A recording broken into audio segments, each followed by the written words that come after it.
En el caso de Volinia, no se puede pasar por alto la historia de los hijos de uno de los pastores de la Iglesia de Fe Evangélica Pentecostal. Parecería que, si alguien debe ser un ejemplo a seguir, serían los hijos del pastor, digamos, un modelo de comportamiento ejemplar y una guía para aquellos que se han desviado del camino correcto. Bueno, queridos, resultó que puede ser cualquiera, pero no ellos. Me refiero a que no estos en particular. Así que, la familia Sidorchuk es una familia conocida en el pueblo de Bronitsia, que se encuentra en el distrito de Kamian-Kashirski, en Volinia. Su cabeza, el señor Oleksandr Sidorchuk, ya desde hace varios años, es pastor de la Iglesia de Fe Evangélica Pentecostal. Por supuesto, él está casado, tiene hijos y es respetado por las autoridades locales. No encontré información en fuentes abiertas sobre cómo Oleksandr Sidorchuk se hizo pastor ni por qué eligió esa iglesia. Si saben o escucharon algo, escríbanlo en los comentarios. Pero en realidad eso no es tan importante en el contexto de este caso en particular. En realidad no es tanto por él, sino por sus hijos, Rubén, Antón y Yuri. Leí la siguiente descripción de estos personajes en un medio local. Rubén y Antón Sidorchuk, hijos de un sacerdote rural, apenas terminaron la escuela, se libraron del servicio militar por sus supuestas convicciones religiosas que les prohíben tomar armas en las manos. Deberían, como lo predica el cristianismo, trabajar honestamente ante la gente y ante Dios. Sin embargo, los chicos, contando con el apoyo en dólares de sus familiares, primos, los llamados refugiados religiosos que emigraron a los Estados Unidos, cuyo padre, Dmytro Sidorchuk, es subdirector en la Iglesia de los Evangelistas, decidieron, siguiendo las mejores reglas de las películas de Hollywood, convertirse en padrinos, decidiendo seguir las reglas de la delincuencia local. Si creemos lo que dice Internet, los hermanos empezaron a hacer negocios juntos. Este negocio estaba lejos de ser legal. El primer, digamos, startup fue el contrabando de cigarrillos y alcohol a Polonia. El negocio fracasó, atraparon a los hermanos y supuestamente los deportaron. Encubrieron el caso usando dinero de los familiares y sus conexiones en la fiscalía, probablemente al darse cuenta de que trabajar en el extranjero les salía más caro. Los hermanos se concentraron en los asuntos dentro del país, incluso más localmente, dentro de su propio barrio, donde todo les era familiar. De nuevo, queridos, no le digan a nadie, porque todavía no hay decisiones judiciales definitivas. Pero citaré lo que escriben en los medios en línea. Juntos es más fácil golpear al padre. Eso pensaron los hijos del pastor Oleksandr Sidorchuk, y reuniendo a una banda criminal organizada, empezaron a atacar a los habitantes de Kiev, Samin-Kashirska y aldeas cercanas. Porque cuando tienes dinero verde en el bolsillo, la policía y la ley ya no representan ningún obstáculo. Y ahora seré más específico para mayor claridad. La historia de los conflictos, tanto con locales como con la policía, conocidos por todos, inicia en 2018, aunque me atrevo a suponer que antes tampoco todo era tan sencillo. En ese tiempo, los hijos del pastor y algunos amigos, sintiéndose superiores, empezaron a andar en autos, con placas extranjeras e ilegales. Hacían carreras y presumían sus acrobacias, lo cual molestaba mucho a los vecinos. Repetidamente se quejaban a la policía de que jóvenes de varios pueblos mostraban sus habilidades extremas de conducción a los transeúntes. Así fue, de forma seca y burocrática. No hubo reacciones por mucho tiempo. Pueden imaginar por qué. Pero al final, en marzo de 2018, en medio de la noche, uno de los Schumacher, digamos, perdió el control de un Audi A6, lo que provocó que chocara contra un poste eléctrico. El conductor ebrio tuvo problemas y llegaron los patrulleros, pero no fue una llamada fácil para ellos. Verán, cuando los agentes de la ley empezaron a documentar el accidente, tanto el culpable como sus amigos, es decir, los hijos del pastor, empezaron a resistirse. Jalaban a los policías por el uniforme, los empujaban, les bloqueaban el paso y, con ayuda de otro auto, remolcaron el Audi accidentado por su cuenta. No lograron confiscar el auto en ese momento, pero la historia no terminó ahí. El 4 de junio, Fuerzas Armadas en camuflaje y con máscaras llegaron y confiscaron 3 autos con placas europeas. Entre ellos estaba ese Audi. Resultó que los autos fueron importados violando la legislación aduanera y excedieron el tiempo permitido de estancia en el territorio de Ucrania. ¿Alguien fue encarcelado o castigado? Al final no, y eso no es todo. Por lo visto, uno de los negocios en los que los hermanos estaban involucrados en su país de origen era la extracción ilegal de arena. Es un negocio rentable, especialmente si no tienes que preocuparte por ningún permiso. Los empresarios recién llegados parecían seguros de que nadie les impediría avanzar. Por eso, en realidad, no ocultaban mucho. En principio, en agosto de 2020, en Bronitsia, patrulleros notaron un tractor con remolque moviéndose de forma extraña. La persona que lo conducía estaba violando abiertamente las reglas de tránsito. La policía detuvo al conductor imprudente. Esa persona, al pensar que debía responder por todo, huyó, pero luego volvió. Ahora, con refuerzos, al lugar del incidente llegaron jóvenes con actitud agresiva. Los hermanos Sidorchuk también resistieron a la policía. En ese momento, Rubén y Antón lideraban la banda. Según los lugareños, el apoyo a los suyos en ese momento lo brindó el tío Leonid Chajno. Supuestamente, durante muchos años se dedicó a la extracción y venta ilegal, no solo de arena para construcción, sino también de tipos valiosos de arena. Por eso sabía cómo funcionaba todo. Tras la discusión, vino un empujón. Después, los Sidorchuk empezaron a jalar el uniforme de la policía y todo terminó en una pelea. Los jóvenes agredieron al policía y no fue menor. Luego le diagnosticaron hematomas y contusiones en cara, piernas y cuerpo. Al final, los infractores empujaron a los agentes y se llevaron su tractor. Al lugar llegaron los agentes de la unidad especial KORD y solo entonces se logró controlar la situación. 3 de los infractores más activos, incluido el joven de 18 años Yuri Sidorchuk, uno de los hermanos, fueron llevados a la comisaría. Estos no son todos los episodios. Los Sidorchuk también se enfrentaban a los agentes de la ley. No mencioné al principio por nada que ellos aterrorizaban a los locales. La señora Halina Fechik ha vivido en Bronitsia durante décadas. La anciana vio con sus propios ojos lo que hacían los Sidorchuk. Ella sabía que eran peligrosos. Sin embargo, ella y sus familiares eran hostiles. Decidieron enfrentarse a ellos. Así que, al enterarse de dónde exactamente los Sidorchuk supuestamente estaban excavando ilegalmente una cantera de la que robaban arena y turba, ellos, los aldeanos, llamaron a la policía. Y después de eso, los hijos del pastor convirtieron la vida de la familia en un infierno. Uno de los hermanos incluso amenazó con enterrar a la gente viva. Recibí una llamada en mi teléfono de Sidorchuk Robin y me dijo: ¿te arrodillas y pides perdón? A mi tío y a nosotros por haber llamado a la policía, luego a los policías por haberlos llamado, y luego te llevamos a la cantera y te enterramos viva.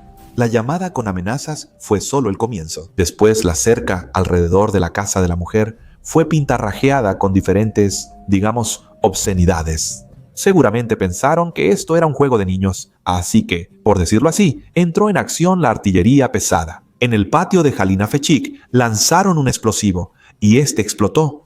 Por suerte, la mujer no resultó herida. Sin embargo, los delincuentes continuaron y luego dispararon contra la casa de la anciana. Al final, llegó al punto en que la policía simplemente tuvo que hacer guardia allí.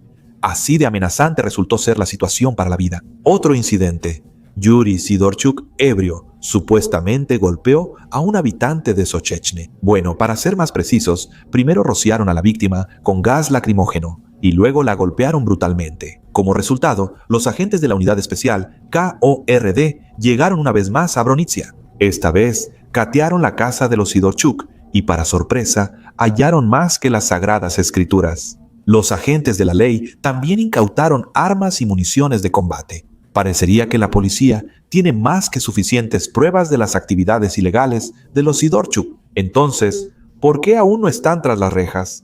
Después de todo, incluso en la Policía Nacional, confirman que se han abierto procesos penales. Se han abierto procesos penales contra estos implicados desde 2018 y también en 2023. Se presentaron más de 8 demandas ante el tribunal por violaciones de ciertos artículos del Código Penal. Principalmente es el artículo 342, obstrucción a la policía. Pero iniciar un proceso penal no significa necesariamente detener a los sospechosos. Y ellos, los sospechosos, actualmente están en búsqueda internacional. El sistema automatizado de predicción en la frontera estatal indica que Rubin Sidorchuk salió a Polonia el 23 de febrero de 2022, un día antes de la invasión a gran escala, y no ha vuelto a Ucrania. Y si creemos en los datos de Interpol, Rubim actualmente vive tranquilamente en Alemania, aunque el abogado, que a diferencia de su cliente, sí asiste a las audiencias judiciales, niega la información de que Rubim se esconde en el extranjero para evitar el castigo. Según él, el acusado no puede regresar a Ucrania. Por la guerra, eso es todo. Yuri Sidorchuk huyó al extranjero el 25 de abril de 2023. El hombre informó que vive en Alemania durante una transmisión en vivo en la audiencia judicial. Si se demuestra su culpabilidad, debe ser castigado por causar lesiones leves, así como por amenazas y obstrucción al trabajo de las fuerzas del orden. Yuri, como Rubim, tiene orden de búsqueda y captura internacional. A su hermano, Anton Sidorchuk, lo declararon culpable de vandalismo en grupo en verano de 2021, pero no fue castigado porque la responsabilidad penal ya había expirado al dictar sentencia. El acusado compensó a la víctima con 10.000 grivnas por daño moral. Los fiscales apelaron la sentencia del Tribunal de Distrito de Kamień-Kaszycki, pero las instancias superiores la mantuvieron. Así que resulta una situación un poco extraña. Llegaron días más tranquilos para los habitantes, pues 2 de los 3 hermanos huyeron al extranjero. Pero por otro lado, no se sabe si alguna vez, en principio, la justicia los alcanzará. Gracias. La siguiente historia de Volinia, a primera vista, es bastante simple y comprensible, pero eso es solo a primera vista, porque en ella definitivamente hay algo que le añade un gran misterio. En la casa de la calle Bresca, en Kovel, vivía una familia. La madre, el padre y su hija de 15 años. El 3 de octubre de 2019 fue un día común para ellos. Los adultos estaban ocupados con sus asuntos de trabajo y la adolescente estaba haciendo su tarea. Cerca de las 10 de la noche, cuando todos ya estaban listos para descansar, se escuchó un alboroto desde la cocina de verano. La familia corrió al oír el fuerte ruido y quedó en shock al ver lo sucedido. Enfrente estaba el vecino, un joven de 14 años. Era el momento perfecto para preguntar qué había pasado y cómo había terminado en su propiedad privada, en la cocina de verano. No era momento de hablar. Al acercarse, los adultos vieron que el adolescente tenía cuchillos en las manos. En segundos, el chico atacó a los vecinos con esos cuchillos. El adolescente apuñaló a la mujer directamente en el corazón. Ella cayó muerta de inmediato en su propio patio. El hombre recibió varias puñaladas en el pecho y en el abdomen. Sin embargo, seguía consciente. Eso probablemente fue lo único que salvó la vida de su hija, porque cuando el joven atacante corrió tras la niña, alcanzó a cortarla un par de veces. Sin embargo, no terminó el trabajo. Por suerte, el padre de la niña llegó a tiempo, le quitó el cuchillo y ahuyentó al delincuente. Mientras las víctimas llamaban a la ambulancia y a la policía, el joven huyó. Nadie sabe a dónde. Tiró el arma cerca de ahí. Él mismo se escondió solo por un corto tiempo. Los policías y los paramédicos llegaron casi al mismo tiempo. Lamentablemente, no pudieron salvar a la mujer. Solo les quedó constatar la muerte. Nuestros despachadores de la dirección de Lutsk recibieron una llamada sobre una herida de arma blanca. Salió un equipo médico. En el lugar del llamado había una mujer, nacida en 1978 sin signos de vida, con una herida penetrante en el tórax, en la zona del corazón. Al hombre lo llevaron inmediatamente de la escena al quirófano y luego lo trasladaron a cuidados intensivos. Lo mucho que el atacante lo cortó fue impactante, ya que se trataba de un adolescente. ¿De dónde sacó tanta fuerza y agilidad para vencer a un hombre adulto? Bueno, la agilidad está bien. A las 11 de la noche ingresó un paciente de 44 años al departamento de cirugía, con heridas graves, múltiples lesiones en el tórax y la pared abdominal anterior. El paciente actualmente se encuentra en la unidad de cuidados intensivos. Su estado es estable pero grave. También hospitalizaron a la niña. Por suerte, sus heridas no ponían en peligro su vida. Sin embargo, su estado emocional era sumamente grave. Curiosamente, no tuvieron que buscar al atacante por mucho tiempo. El chico llegó solo al lugar del incidente, pero no planeaba entregarse. Probablemente, el joven intentó confundir a la investigación. Al pisar el patio de la tragedia, intentó demostrar todas sus habilidades actorales. Como si no supiera ni hubiera oído nada, preguntó: «¡Qué horror! ¿Qué pasó aquí? Cuénteme». No pudo jugar mucho tiempo. La hija de la familia atacada fue testigo y lo contó a las autoridades. La chica conocía bien al chico. Aunque estudiaban en escuelas distintas, vivían cerca y se conocían. Es más, unas horas antes del ataque, el adolescente fue a la casa de la chica y le pidió el atlas para estudiar. Ella le dijo que se lo prestaría, pero un poco más tarde, cuando terminara su tarea. Después, el chico ya no se interesaba en el atlas. La policía lo detuvo rápido, por así decirlo, en caliente. Pero a pesar de que la víctima lo vio y a pesar de que el arma homicida fue encontrada cerca, el adolescente se negó a admitir su culpa, como diciendo: «No fui yo y punto». Como dicen, se puso terco. Lo que exactamente le pasó al chico y por qué decidió matar a sangre fría a sus vecinos fue, y de hecho sigue siendo, el mayor misterio hasta ahora. Todos hablaban bien del joven. En la escuela decían que era sociable, inteligente y sin problemas de disciplina. Era un chico alegre, hacía muchas bromas, nunca rompía la disciplina en clase. Tranquilo. Además, lo mismo decían los vecinos, que conocían tanto al adolescente como a su familia. Ese chico era tranquilo. Por cierto, incluso venía a pasear con mi hermana. O sea, 14 años, ni siquiera sabía que él incluso podrían hacer eso. Por cierto, se hacía especial hincapié en la familia en la que creció. Personas decentes y respetables, con las que nadie tenía conflictos. La familia es tranquila y buena. Nunca hemos visto peleas en todo el tiempo que han vivido aquí. Los niños, como cualquier niño, siempre estaban en casa y ahora que han fallecido. Buena gente, buenos vecinos. Lo curioso es que el adolescente tenía intereses bastante variados.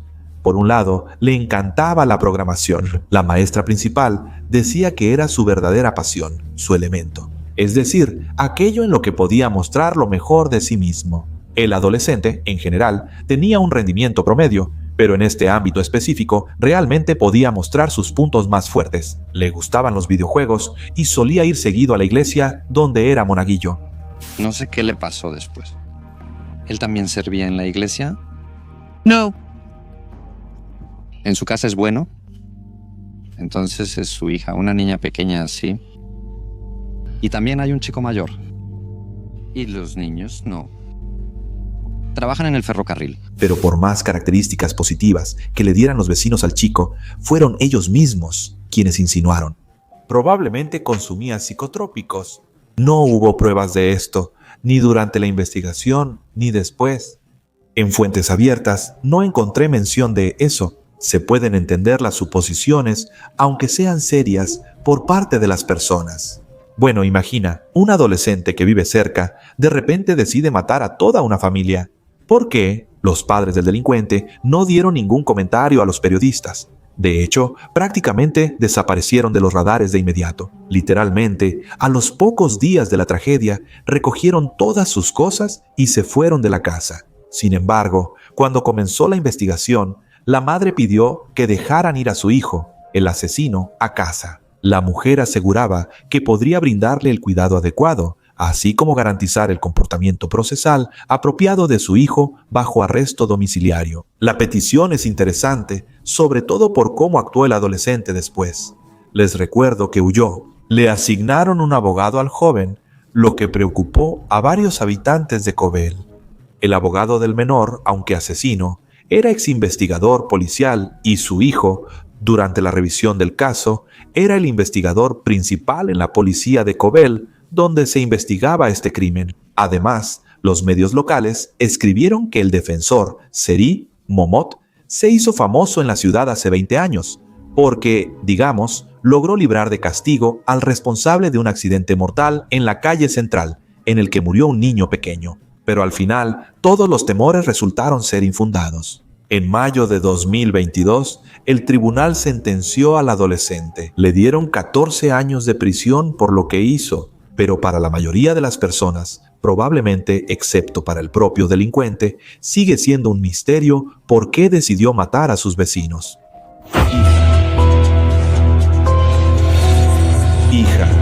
Es curioso que el castigo por ciertos actos pueda alcanzar a los culpables a cualquier edad. No siempre, pero puede. El asesino de la historia anterior pagó por lo que hizo de inmediato, cuando aún era adolescente. El entrenador de voleibol, de quien hablaré después, prácticamente vivió hasta el final. ¿Eso es en verdad un castigo? Probablemente no lo alcance, pero eso aún no es seguro. Bueno, Boguslav Galitzki, un nombre conocido en Volinia, al menos entre aquellos que son aficionados al deporte. Si eres fanático o fanática del voleibol, alguna vez jugaste voleibol, asististe personalmente a la escuela deportiva juvenil en Lutsk o llevaste ahí a tu hijo, entonces seguro el apellido Galitzki debió quedar grabado en tu memoria. De hecho, igual que su cara, no es por nada. Verán, este hombre canoso es entrenador emérito de Ucrania desde 1988. Además, obtuvo el título de trabajador distinguido de la cultura física y el deporte en 1997. Durante más de 25 años, dirigió la mencionada escuela deportiva y fue entrenador de voleibol. En particular, estuvo a cargo del equipo femenino de voleibol de la Universidad Volyn. No estoy seguro si aún es posible un desarrollo profesional, sobre todo por la edad avanzada de Galitzki, y él tiene más de 70 años. Difícilmente dejaría su puesto en los próximos años, si no fuera por un pequeño pero muy peludo pero. En 2022 los medios de comunicación de Volinia se pusieron de cabeza. A un conocido entrenador de voleibol lo acusaron de acoso sexual y violencia sexual. 5 alumnas presentaron una denuncia ante la policía. Creo que ya adivinaron qué nombre apareció en las noticias. Sí, no era otro que Boguslav Galitzki. A los 72 años le pusieron esposas. Y fue precisamente a los 72 años cuando escuchó que pronto podría terminar tras las rejas. Entonces, ¿qué fue lo que pasó exactamente? Según la versión de la investigación, Galitzki, durante casi 10 años, cometió regularmente actos lascivos contra las alumnas de la escuela. Él utilizaba su propia influencia, autoridad, humillaba y asustaba a las chicas. Bueno, también las obligaba a desnudarse y a hacer, digamos así, cosas indecentes. Lo peor es que, al parecer, todas las chicas aún eran menores de edad cuando esto ocurría. Eso es terrible a cualquier edad, pero si son niños, está peor. La investigación, realizada por las autoridades, indica que Galitzki podría ir a prisión acusado de 3 artículos del Código Penal: satisfacción sexual violenta de manera antinatural, corrupción de menores y también violación de menores. Cuando las autoridades llegaron a la escuela donde trabajaba Galitzki para hacer un cateo y revisaron cuidadosamente lo que el entrenador guardaba en su oficina, la sorpresa no tuvo límites. En la oficina del entrenador de edad avanzada, personas uniformadas hallaron decenas de juguetes sexuales, incluyendo consoladores según fotos difuminadas, y vibradores variados en tamaño y color. Eso pudo ser propiedad personal de Galitzki. Nadie puede juzgarlo. Tal vez le gusta hacerlo por sí mismo. No lo sé, está bien si así le gusta. Pero el problema era que él acosaba a las chicas incluso en su trabajo, es decir, directamente en la escuela deportiva. Es poco probable que los juguetes sexuales llegaran ahí por accidente, según confirmó la policía. Cometió actos lascivos de índole sexual contra menores en el centro de entrenamiento de Lutsk. Durante un allanamiento autorizado, los investigadores incautaron en su oficina objetos que evidencian estos actos. Todo fue incautado y enviado para su análisis. Es curioso que al inicio Galitzki fuera detenido y retenido 60 días. Sin embargo, pronto cambiaron la medida cautelar y el entrenador quedó en arresto domiciliario. No hubo comunicado oficial sobre la razón de esto. Según fuentes propias, periodistas supieron que Galitzki supuestamente tuvo un derrame cerebral. Por su salud, el tribunal modificó la medida cautelar y el sospechoso quedó bajo supervisión médica. Los fiscales presentaron una solicitud para prorrogar la medida cautelar en forma de detención. Sin embargo, el tribunal cambió la medida cautelar del acusado a arresto domiciliario las 24 horas. Los fiscales harán todo lo posible para que al acusado se le imponga un castigo justo. El propio Boguslav Galitzki no comentó ni comenta la situación. En la escuela deportiva prohibieron a los periodistas grabar videos. Ahí declararon que saben sobre el incidente, pero no van a comentar nada. Las alumnas de Boguslav Galitzki no comentaron el incidente, pero confirmaron los acosos. Estoy lista para contarles, pero no sé si podremos encontrarnos. Si le parece bien, puedo confirmar esta información aquí, en una llamada telefónica. ¿Cómo terminará la historia? Aún no se sabe. La decisión final la debe tomar el juez. Al parecer, el caso sigue en proceso. Por ahora, en fuentes abiertas, no se menciona la sentencia a Galiski. Solo se sabe que el exentrenador de renombre enfrenta hasta 12 años de prisión. Vale la pena seguir este caso de cerca.